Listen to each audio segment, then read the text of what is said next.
He looked at Tom and I, he said, I'm gonna give your boy 40.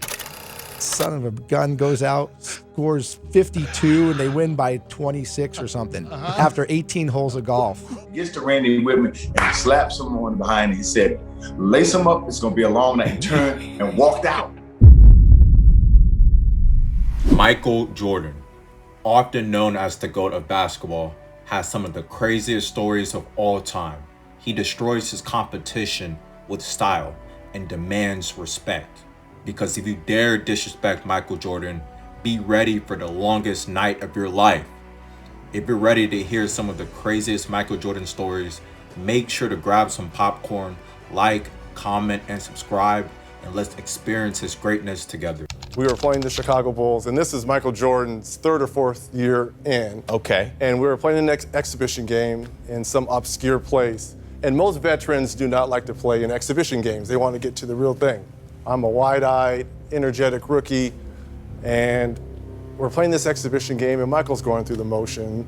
And Chuck Person, who's on my team, who's a trash talker as well, is like, can you believe Michael Jordan, the guy everyone's talking about, who's supposed to be able to walk on water, you're out here killing him, Reg. This is in the first half. He's like, you should be talking to him. He's like, you know, you're right, Michael, who do you think you are? The great Michael Jordan? That's right, there's a new kid on town, right? Kind of looks at me and starts shaking his head. So at half, I have 10 and he has 4 points, right? I'm doing all this talking. He's like, okay.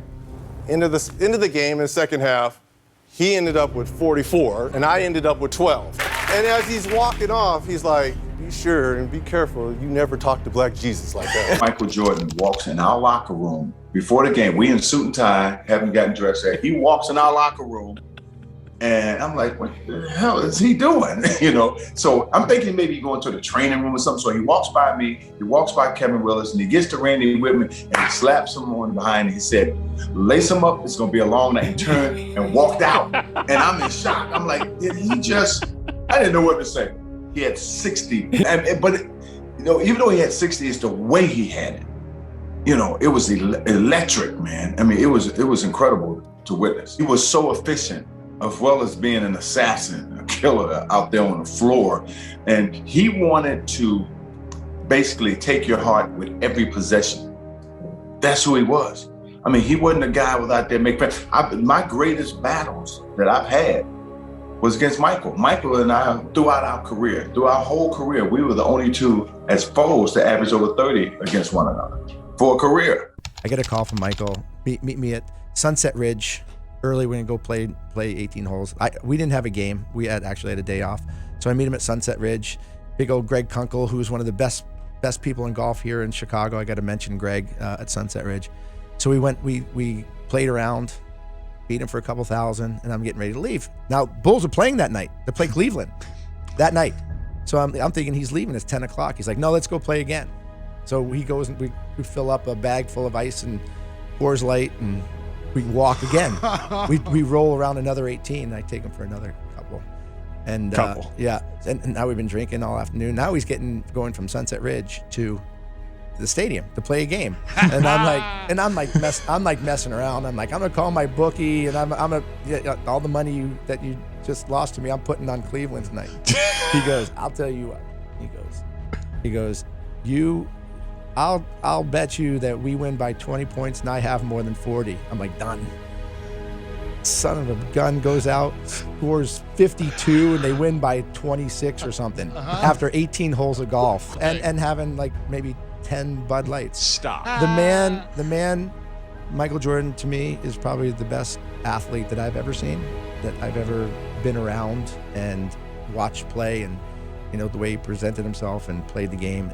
I mean, just amazing. Hold on for just 1 second. If you're enjoying the Michael Jordan story so far, hit the subscribe button, and at the end of the video, comment what was your favorite Michael Jordan story.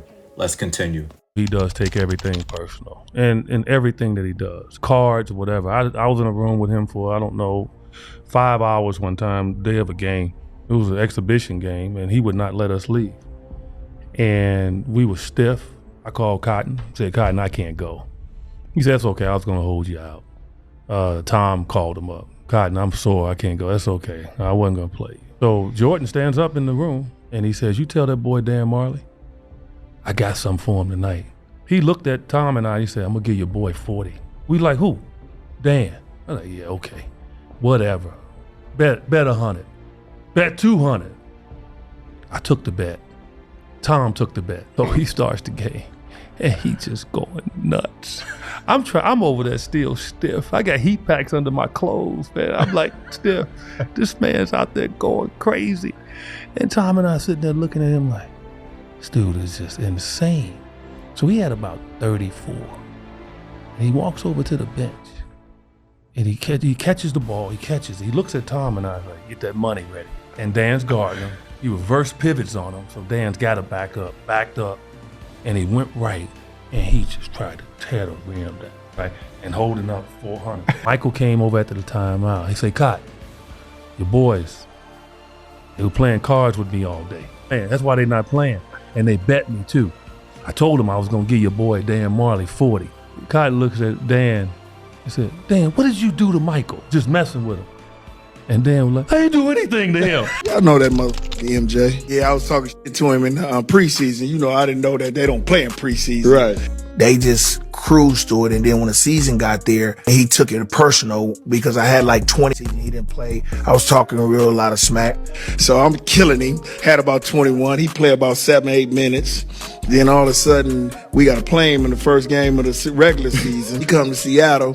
First thing he get on the floor, he was like, Pip, Armstrong, the young fella, he mine. Everybody, I got the youngster. I got the rookie.